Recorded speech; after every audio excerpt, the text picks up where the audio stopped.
본문이 짧기 때문에 저와 여러분이 한 목소리로 읽겠습니다. 시작. 내게 나와 내 말을 듣고 행하는 자마다 누구와 같은 것을 너희에게 보이리라. 집을 짓되 깊이 파고 주추를 반석 위에 놓은 사람과 같으니 큰 물이 나서 탕류가 그 집에 부딪히되 잘 지었기 때문에 능히 요동하지 못하게 하였거니와 듣고 행하지 아니하는 자는 주추 없이 흙 위에 집 지은 사람과 같으니 탕류가 부딪힘에 집이 곧 무너져 파괴됨이 심하니라 하시니라. 예, 주의 예배 오신 여러분을 주의 이름으로 환영합니다.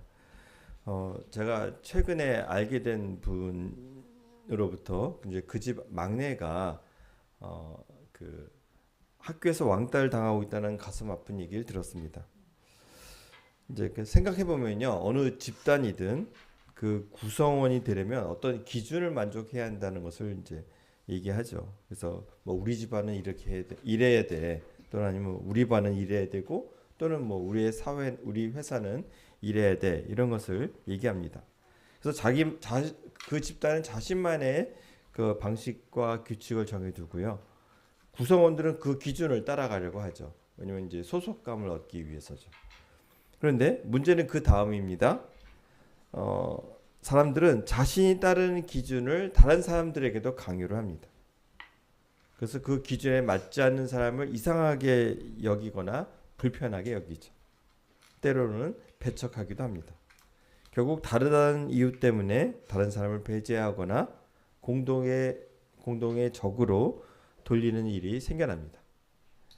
이런 일은요, 예수님을 따르는 우리에게도 언제든지 일어날 수 있죠. 왜냐하면 세상은 주님을 모르기 때문입니다. 실제로 초대 교회에서 그런 일이 일어났습니다. 로마 제국의 지배 아래 살던 초기 그리스도인들은 당시 사회에서 굉장히 이상하고 위험한 존재들이었어요. 그들은 환영받지 못했고 오히려 박해의 대상이 되었습니다. 그럼에도 불구하고 놀라운 변화가 있다는 걸 우리가 역사를 통해서 압니다. 그죠? 한때 기독교를 잔혹하게 박해했던 로마가 오히려 기독교를 국교로 인정하게 된 겁니다. 어떻게 이런 일이 가능했을까? 기독교는 로마의 압박과 박해를 어떻게 견뎌내고 세상을 바꿀 수 있었을까? 우리가 그 비밀을 안다면요, 오늘날 우리 지금도 기독교를 이상하게 여기고 의심스러운 눈으로 바라보는 사람들이 많이 있습니다. 그렇죠? 그럴 때 그들의 이웃을 그들의 마음을 열게 하고 그들을 변화시키는 길을 우리가 발견할 수 있게 될 겁니다. 그렇죠? 이 시간 말씀을 통해서 주께서 우리에게 주시는 음성을 함께 듣기를 원합니다. 오늘 말씀엔 두 사람이 등장합니다. 한 사람은 예수님의 말씀을 듣고 그대로 행하는 사람이고요. 또 한 명은 말씀을 듣고도 실천하지 않는 사람입니다. 다시 읽겠습니다. 내게 와서 내 말을 듣고 그대로 행하는 사람이 어떤 사람과 같은지를 너희에게 보여주겠다. 그는 땅을 깊이 파고 반석 위에다 기초를 놓고 집을 짓는 사람과 같다. 홍수가 나서 물살이 그 집에 들이쳐도 그 집은 흔들리지도 않는다. 잘 지은 집이기 때문이다. 네. 그러나 내 말을 듣고서도 그대로 행하지 않는 사람은 기초 없이 맨 흙 위에다가 땅을 짓는 사람과 같다. 물살이 그 집에 들이치니 그 집은 곧 무너져 버렸고 그 집의 무너짐이 엄청났다. 그러니까 처음 사람은요, 반석 위에 집을 지은 사람과 같다고 하십니다. 그래서 물살에 들이쳐도 집이 흔들리지 않아요. 나중 사람은 기초 없이 집을 지은 사람과 같다고 했어요. 근데 이 말씀은요, 사실 마태복음 7장 24절에 똑같이 비슷한 말씀이 나옵니다. 근데 거기서는 예수님이 처음 사람을 뭐라고 하셨냐면 지혜로운 사람 이렇게 얘기하셨고요. 두 번째 사람을 어리석은 사람 이렇게 얘기하셨습니다. 이스라엘 지방은요, 겨울이 우깁니다. 겨울에 비가 와요. 그래서 주로 여름에 집을 짓습니다. 그런데 여름이라고 해서 항상 좋은 것만도 아니에요. 굉장히 건조하기 때문에 이 땅이 말라서 그 땅에 진흙이 많이 섞여 있거든요. 그런데 완전히 마른 땅은요, 마치 딱딱해 노쇠처럼 딱딱해집니다. 파기가 너무 힘든 거예요. 그런데 그 이스라엘 지역은 한 3m를 파내면 3m 굉장히 깊은 깊이거든요. 3m를 파내면 그제서야 바위가 나온다고 합니다. 그러니까 집을 제대로 지으려면요, 그 단단한 그 흙을 다 파내서 그 바위층이 나올 때까지 파고 내려가야 된다는 겁니다. 그죠? 근데 어떤 사람이 보기에 땅이 충분히 단단해 보이는 겁니다. 여름에는 딱딱하니까. 그래서 굳이 그렇게 깊이 파야 될까 이런 생각을 하게 되는 거죠. 그래서 바위가 나올 때까지 파는 수고를 생략하고 그냥 땅 위에 바로 집을 짓기로 시작합니다. 그래서 돌덩이를 모아서 벽을 한 2m 넘게 이제 세우고 그 지붕을 얹혀서 이제 집을 짓습니다. 멀쩡해 보이죠. 아무런 문제가 없어 보입니다. 하지만 겨울이 다가오고 비가 쏟아지면 모든 상황이 다 바뀌는 겁니다. 그죠? 아무리 단단해 보였던 땅이 비가 오면 이게 진흙탕이 됩니다. 땅이 흔들리기 시작하죠. 그러면 벽도 같이 흔들립니다. 결국은 그 벽은 쉽게 무너져 버리는 거죠.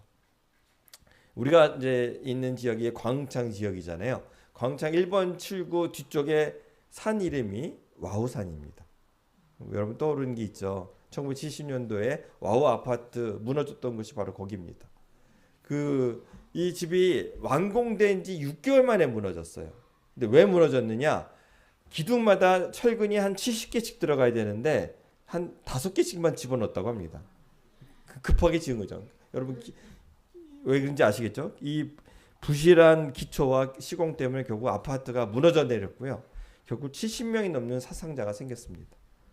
그러니까 아무리 멀쩡해 보여도요, 기초가 부실하면 무너지는 거죠. 반면에 잘 지은 집은 물살이 들이쳐도 흔들리지 않는다고 하십니다. 그런데 오늘 본문 말씀은요, 구약의 두 말씀과 관련이 있습니다. 첫 번째가 이사야서 말씀입니다. 이사야서 28장. 그러므로 주님의 말씀을 들어라. 너희 조롱하기를 좋아하는 자들아, 예루살렘에 사는 이 백성을 다스리는 지도자들아, 너희는 자랑하기를 우리는 죽음과 언약을 맺었고 수월과 협약을 맺었다.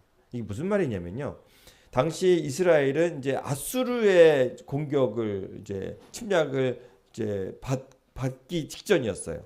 그러니까 그들이 쳐들어오고 있었습니다. 그런데 이 사람들이 뭐라고 하냐면 우리는 죽음과 언약을 맺었고 수월과 협약을 맺었다고 지도자들이 이렇게 말을 하고 있는 거예요. 이게 무슨 소리냐면요, 그들이 이집트와 동맹을 맺었던 겁니다. 이집트는요, 이 죽음을 제일 중시하는 세계관을 갖고 있어요. 그래서 죽음을 관장하는 신을 섬기고 있었고 그 사후세계가 중요했던 거예요. 그러니까 그래서 이제 그러니까 이집트가 죽음이 바로 이집트를 말하는 거죠. 이집트와 우리는 협약을 맺었다.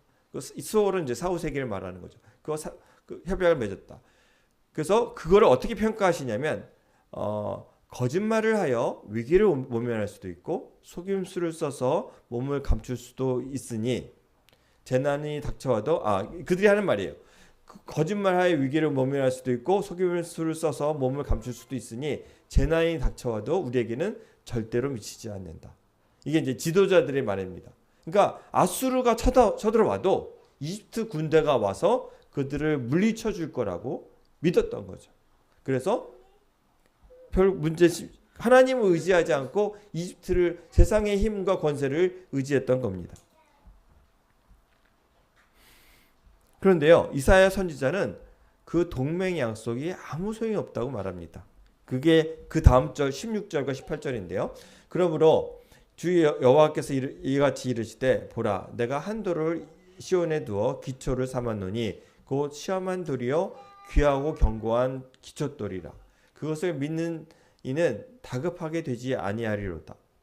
나는 정의를 측량줄로 삼고 공의를 저울줄로 삼으니 우박이 거짓의 피난처를 소탕하여, 그러니까 그들의 맺은 동맹 언약이 거짓의 피난처라는 겁니다. 믿을 수 없는 피난처예요. 그냥 진짜 피난처가 아니죠. 가짜 피난처인 거죠. 그것을 소탕하여 물이 그 숨는 곳에 넘칠 것인즉 너희가 사망과 더불어 세운 언약이 패하여, 그러니까 이집트와 맺은 언약이죠. 수월과 더불어 맺은 맹약이 서지 못하여 넘치는 재앙이 밀려올 때에 너희가 그것에게 밟힘을 당할 것이라. 그렇죠? 이집트와의 동맹은 아무 소용이 없었습니다.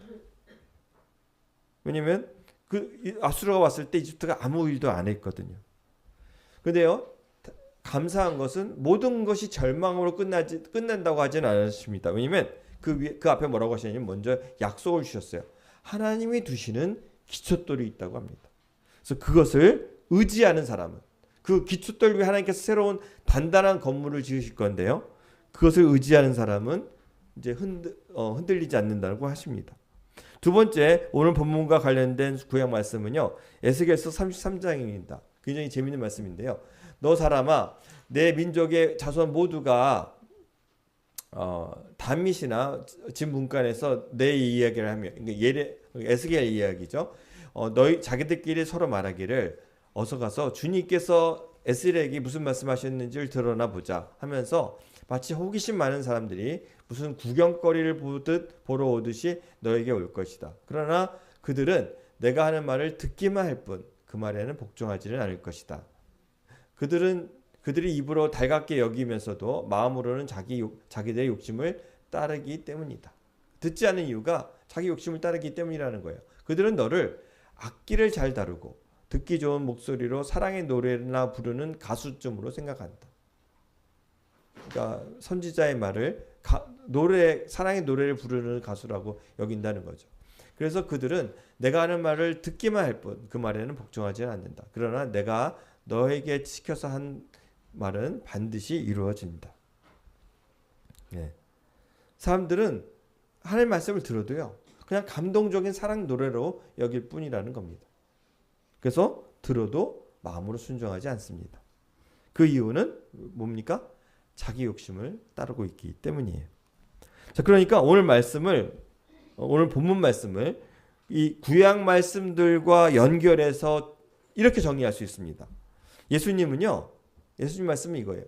하나님께서 세우시는 기초돌, 그 반석이 바로 자기 자신이라고 말씀하십니다. 내 말 듣고 순종하는 자는 흔들리지 않는다고 하는데 예수님이 반석이기 때문이에요. 그래서 예수님과 그 말씀을 기초로 해서 인생을 사는 사람은요, 흔들리지 않는다고 하십니다. 예수님의 말씀을 듣고 그대로 행하는 사람은 하나님께서 그 예수님을 기초돌로 해서 새로운 단단한 건물을 지으신다고 했잖아요. 그 건물이 교회예요. 교회의 일원이 되게 하십니다. 교회의 일부가 되게 하세요. 근데 그렇지 않고 세상의 약속을 붙잡고 또는 그렇게 세상의 약속을 붙잡는 것은 거짓 피난처이고요. 자기 욕심을 따라 사는 것은 기초 없는 인생을 사는 것이다. 이것이 오늘의 말씀의 그 본문 말씀의 정리입니다. 우리는요, 인생이라는 집을 잘 지어야 합니다. 그죠? 그래야 홍수가 나고 우박이 쏟아져도 흔들리지 않습니다. 근데 초대교회가 바로 이제 이런 일을 겪었죠. 그것이 바로 세상의 위협과 압박입니다. 그 로마 제국 안에 살던 초대 그리스도인들은요, 이런 압박을 피할 수가 없었어요. 왜냐면요, 로마 사회들의 입장에서 한번 볼게요. 그들이 볼 때 이 그리스도인들은 굉장히 이상하고 위험한 사람들이었거든요. 왜냐면 로마인들에게서는요, 로마인들의 입장에서 보면은 로마인들에게는 종교는요, 마치 신들과의 비즈니스 거래였습니다. 그러니까 우리가 자기들이 신들에게 뭔가를 재물을 바치거나 아니면 경의를 표하면 신들이 자기에게 번영이라는 호의를 베풀어 준다, 이렇게 보았던 겁니다. 그러니까 누가 이렇게 표현했어요? 이건 마치 조폭과의 관계와 같다. 그래서 조폭에게 자릿세를 딱 내면 이제 조폭들이 자기들을 보호해주는 그런 관계처럼 된 거예요. 그 안에는 사랑 이런 건 없습니다. 그냥 거래였던 거예요. 그런데 로마인들은요, 이러한 사회 질서를 유지하는 것이 가장 중요한 사회적 가치였습니다.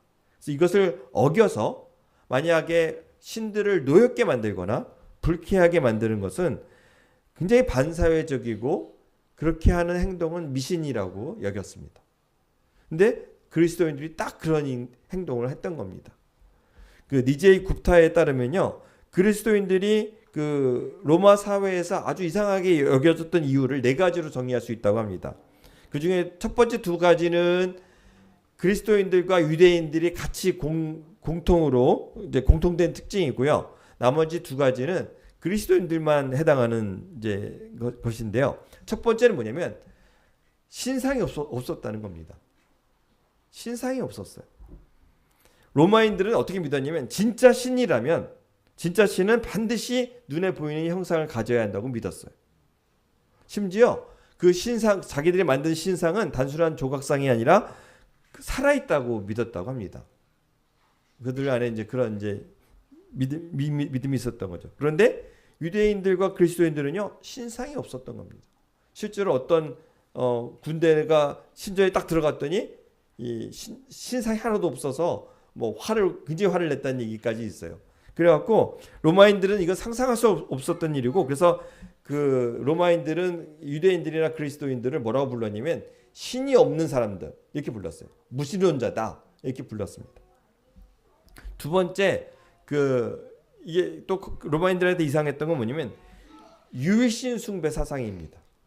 하나님만을 섬겼던 거예요. 다른 신들은 섬기지 않았습니다. 로마인들한테는 이건 말도 안 되는 일이거든요. 황제도 신이고 뭐 다 신을 많을수록 좋다고 생각했어요. 자기들이 생각하지 못하는 신도 혹시 자기가 빠뜨린 게 있나 걱정했던 사람들이 로마 사람들이거든요. 그런데 하나님밖에 신이 없다 이러니까 이건 도대체 뭐지? 이렇게 생각한 겁니다. 근데 유대인들은 로마와 타협을 합니다. 어떻게 타협을 했냐면 우리가 하나님만을 섬기긴 하는데 하나님께 제사를 드릴 때 이 로마 황제와 나라를 이 제국을 위해서 또 열심히 기도하겠다. 그래갖고 로마인들이 그래 거기까지 내가 봐줄게 이러고 이제 타협을 했던 거죠.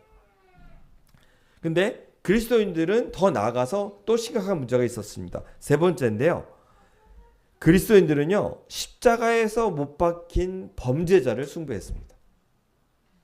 이건 말이 안 되는 거거든요. 왜냐면 이 십자가는 로마 시민들은 십자가형을 당할 수가 없습니다. 이거는 이 십자가형의 특징은 뭐냐면 로마의 질서를 위협하는 것을 굉장히 부끄럽게 만드는 형벌이거든요. 가장 최악의 형벌이에요. 그런데 그런 사람을 섬긴다는 것은 굉장히 반로마적인 행동이고요. 반사회적인 행동인 거예요. 그런데 네 번째는 뭐냐면 그리스도인들은 유대인들과 또 다르게 신전도 없고 제사장도 없고 제사도 없었습니다. 아니 로마 사회에서 제사 드리기를 거부한다? 이거는 신들을 굉장히 노엽게 하는 행동이죠. 그죠? 근데 그거를 다 안 하겠다고 하는 겁니다. 이처럼 기독교는요 로마의 전통과 종교, 사회 질서를 다 흔들어 버리는 굉장히 이질적인 사상이었던 겁니다. 그죠? 또 특별히 또 보통 종교는 어떤 한 민족이나 나라에 속해 있잖아요. 뭐 유대인들은 유대 종교를 갖고 있고 뭐 이게 다 속해 있잖아요. 그런데 이 기독교는 국적 불명입니다. 어디에 속해 있지도 않아요. 그래서 로마인들은 기독교를 미신이라고 여겼고 그렇게 박해했던 겁니다. 그러니까 그들이 보기에는 이게 정말 당연한 거예요. 정말 이상한 종교가 나타난 거죠. 자, 그렇다면 이 초기 신자들은 어떻게 이렇게 강한 압박과 위협을 이겨낼 수 있었을까? 그 비결이 바로 오늘 말씀입니다. 오늘 말씀처럼 예수님과 그분의 말씀을 인생의 기초로 삼았기 때문입니다. 그래서 흔들리지 않을 수 있었어요. 무엇보다 그들은요 예수님을 먼저 주님으로 고백하면서 살았습니다. 이런 고백은요 그냥 단순히 예수님을 내 마음의 주님으로 모시겠습니다 이렇게 고백하는 게 아니에요. 예수님을 모든 사람의 주님이시고 죽은 자와 산 자의 주님이시고 만물의 주님이시라고 선포한 겁니다. 그러니까 예수님은 세상을 창조하신 분이고 또 하나님으로부터 세상을 심판할 수 있는 권한을 위임받으신 분이라고 또 얘기했어요. 그러니까 한마디로 뭐냐면 로마의 어떤 신이나 어떤 황제보다도 높은 분이라고 고백한 겁니다. 이처럼 예수님을 삶의 중심으로 삼았기 때문에 그들은 세상의 어떤 권세나 위협 앞에서도 흔들리지 않았던 겁니다. 두 번째, 그들은요 예수님 말씀에 순종하면서 살았습니다. 특별히 하나님을 사랑하라. 그래서 하나님을 닮아가라는 거죠. 또 하나는 이웃을 사랑하라. 이웃을 내 몸같이 사랑하라. 이 말씀을 삶으로 실천하면서 살았습니다. 여러분 굉장히 흥미로운 얘기인데 기독교를 굉장히 잔혹하게 박해했던 로마 황제가 있었어요. 근데 그 황제도 이렇게 얘기합니다. 그리스도인들을 뭐라 불렀냐면 무신론자를 불렀어요. 아까 얘기했죠. 무신론자다. 그렇게 부르면서도 그리스도인들의 사랑만큼은 인정을 안 할 수가 없다. 이렇게 얘기를 했습니다. 어느 정도로 사랑했느냐? 누가 감옥에 가면 같이 감옥에 따라가서 옆에서 섬기고 있었어요. 그리고 누군가 아시죠? 전염병이 났는데 그거를 치운 사람이 그리스도인들이었던 거 아시죠? 그들이 나서서 했습니다. 그들 안에 굉장히 깊은 사랑, 그리고 그 사랑이 있었고 또 예수님께 대한 충성도 어마어마해서 죽기까지 따라갔던 것을 보았습니다. 그래서 그들 안에 사랑이 있다. 이것을 그 황제들도 인정을 했던 거죠. 이러한 모습들이 사실 로마인들의 마음을 움직였습니다. 로마 철학자 중에 유스티누스라는 사람이 이렇게 고백했습니다. 나는 한때 플라톤의 추종자였습니다. 사람들이 그리스도인들을 비방하는 것을 들었지만 그들이 죽음 앞에서도 용기를 잃지 않는 모습을 보았을 때 나는 이 사람들이 죄악이나 정욕에 빠져 살 수 없는 이들임을 알았습니다. 정욕에 빠져 무절제하게 살며 인육 식사를 즐긴다는 사람들이 어떻게 그토록 장엄하게 죽음을 맞이할 수 있겠습니까? 이게 무슨 말이냐면, 그러니까 로마에서 계속 그리스도인들을 비방했던 거죠. 이 사람들은 정욕에 빠져 무절제하게 살고 인육 식사를 즐긴다. 인육 식사는 뭐냐면 이제 우리가 예수님의 피와 살을 먹는다는 성만찬을 인육 식사로 오해했던 겁니다. 그래서 그렇게 막 비난을 했었는데 아무리 비난을 했어도 이들이 그렇게 장엄하게 죽는 모습을 보면 아니구나. 이 사람도 결국 예수님을 믿게 되었고요. 자신이 순교자가 되었습니다. 그러니까 기독교가 사람들에게 매력적이 되었던 거죠. 그죠? 그 결과 이 어둠 같던 제국의 땅에 복음의 새벽이 열렸고요. 황제 숭배와 다른 신들에 대한 제사가 중단되었습니다. 그리고 그전에는 미신으로 취급받았던 기독교가 국교가 돼서 제국의 전파가 되었던 거죠. 그죠? 놀라운 변화가 일어났습니다. 자, 지금까지 우리는요, 예수님의 말씀을 듣고 순종하는 것에 대해서 살펴보았습니다. 순종은 거짓 피난처를 세우거나 자기 욕심 따라가는 것을 멈추고요, 집을 반석 위에 세우는 것이라는 것을 우리가 보았습니다. 그죠? 그럴 때야 우박이 치고 홍수가 와도 우리가 흔들리지 않을 수 있죠. 그리고 이 말씀처럼 정말 초대교회도 그러한 로마의 박해, 로마의 우박과 홍수를 이겨냈던 겁니다. 그죠? 자, 그렇다면 이 말씀이 우리와 무슨 상관이 있을까요? 우리에게도 세상의 압박과 위협이 있습니다. 그죠? 세상이 보기에는 여전히 그리스도인들이 이상하죠. 그러면 구체적으로 우리는 어떻게 해야 이러한 압박과 위협 속에서도 흔들리지 않을 수 있을까요? 두 가지로 적용하고자 합니다. 첫째, 우리는요, 말씀을 듣고 순종한 사람이 되어야 합니다. 제가 한번 말씀드린 적이 있는데, 복음을 한마디로 요약하면 아빠라는 단어로 요약할 수 있다고 합니다. 그런데 그러니까 아빠라는 단어에 복음의 핵심이 있다는 거죠. 그런데 마찬가지로 그리스도인의 삶을 한마디로 요약하면 그것은 듣고 순종하는 삶입니다. 들으려고 해야 되고 순종해야 한다는 거죠. 그런데 이 순종은요, 믿음과 연관되어 있다고 합니다. 그래서 보네포는 이렇게 말했어요. 믿는 자만이 순종할 것이며 순종하는 자만이 믿을 것이다. 그렇죠? 맞는 말이죠. 그렇죠? 내가 믿는 만큼 순종하지 않겠습니까? 그래서 하나님을 믿는 사람이라면 하나님의 말씀을 기꺼이 들으려고 해야 되고 그 들은 말씀에 순종하며 살아야 한다는 겁니다.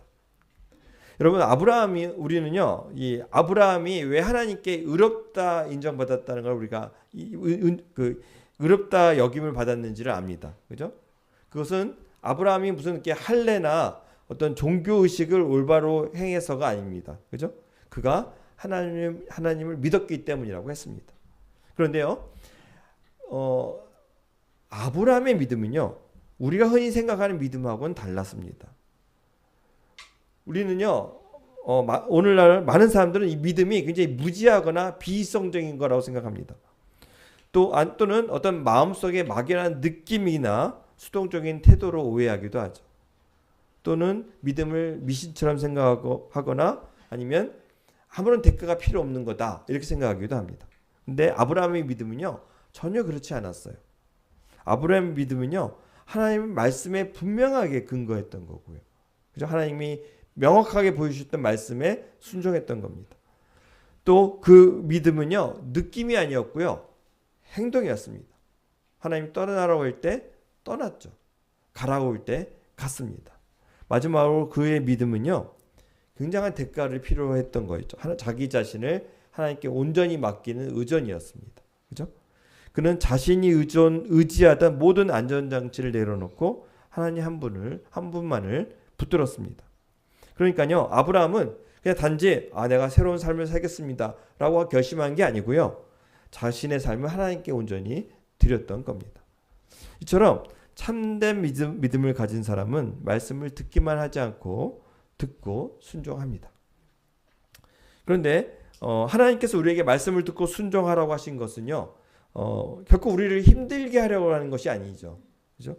오히려 우리가 죄를 선택할 때 그 순간부터 우리가 얼마나 어리석은 일에 얽매이기 시작하고 하나님의 영광의 자리에 떠나게 된다는 걸 아시기 때문이죠. 그런데요, 오늘 말씀은 더 나아가서 우리가 예수님의 말씀에 순종하는 믿음의 삶이 인생이라는 집을 튼튼하게 한다고 말씀하십니다. 그죠?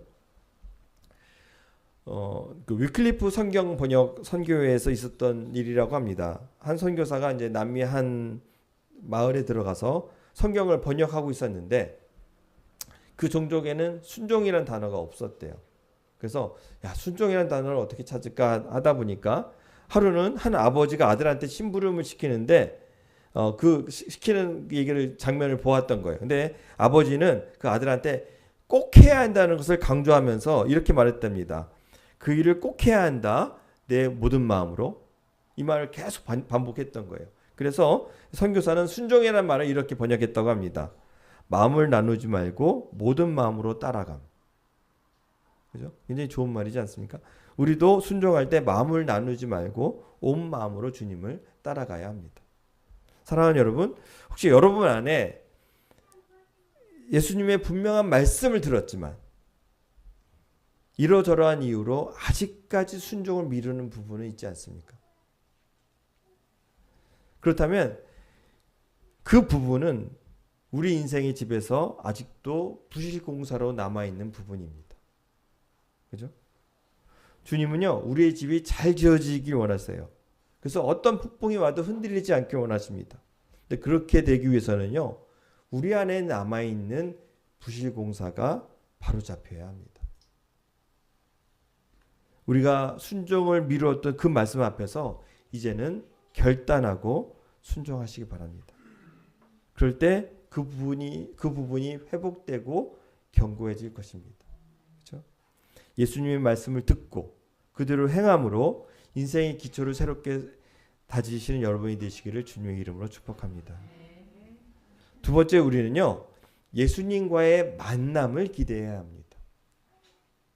예수님의 말씀을 듣고 순종하는 것은요, 단지 인생이라는 집을 단단하게 세우는데 그치지 않습니다. 그보다 더 큰 의미가 있는 거예요. 예수님이 그렇게 순종하는 자들에게 놀라운 약속의 말씀을 주셨습니다. 요한복음 14장 21절인데요. 제가 제일 좋아하는 말씀 중에 하나인데, 그럼 같이 읽을까요? 시작. 나의 계명을 지키는 자라.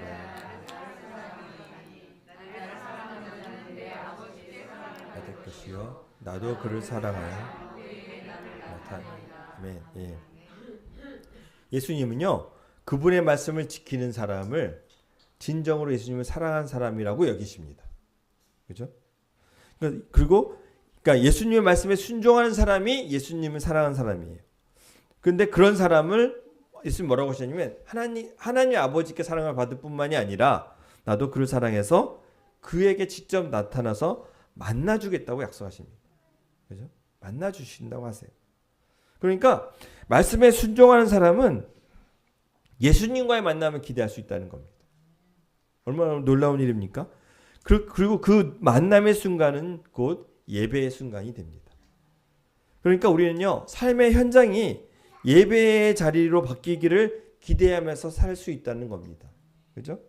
가정이든 직장이든 일상의 어떤 자리든 말씀에 순종하는 그곳이 주님을 만나는 예배의 자리가 된다고 하십니다. 그죠? 그런 일은 굉장히 멋진 일이기도 하죠. 앞에서도 말씀드렸지만 초기 그리스도인들에게는요, 따로 신전이 필요 없었습니다. 왜 그렇습니까? 그는 언제 어디서나 하나님께 예배를 드릴 수 있었기 때문입니다. 그죠? 언제나 하나님과 연결될 수 있었어요. 근데 그 오늘날도 마찬가지입니다. 우리가 말씀에 순종하고 주님 앞에 나아갈 때 우리는 삶의 현장에서 예수님을 만날 뿐만이 아니라 그 만남을 통해서 일상이 예배가 됩니다. 그런 축복을 누리신 여러분이 되시기를 주님의 이름으로 축복합니다. 이제 말씀을 마무리하고자 합니다. 우리는 오늘 말씀의 적용으로 말씀을 듣고 순종하는 사람이 되어야 한다고 했습니다. 그죠? 듣고 순종한다는 것은 하나님을 믿고 신뢰하는 것이고 자신의 인생을 하나님께 맡기는 것입니다. 또 우리는 듣고 순종할 때 예수님과의 만남을 기대할 수 있다고 합니다. 기대하십시오. 예수님이 나타나길 기대하십시오. 그럴 때 우리는요, 우리의 일상이 예배가 되는 축복을 누리게 될 것입니다. 그죠? 예수님의 말씀을 듣고 순종함으로 하나님으로부터 너는 정말 잘 지은 집이다, 이렇게 칭찬받는 여러분이 되시기를 주님의 이름으로 축복합니다.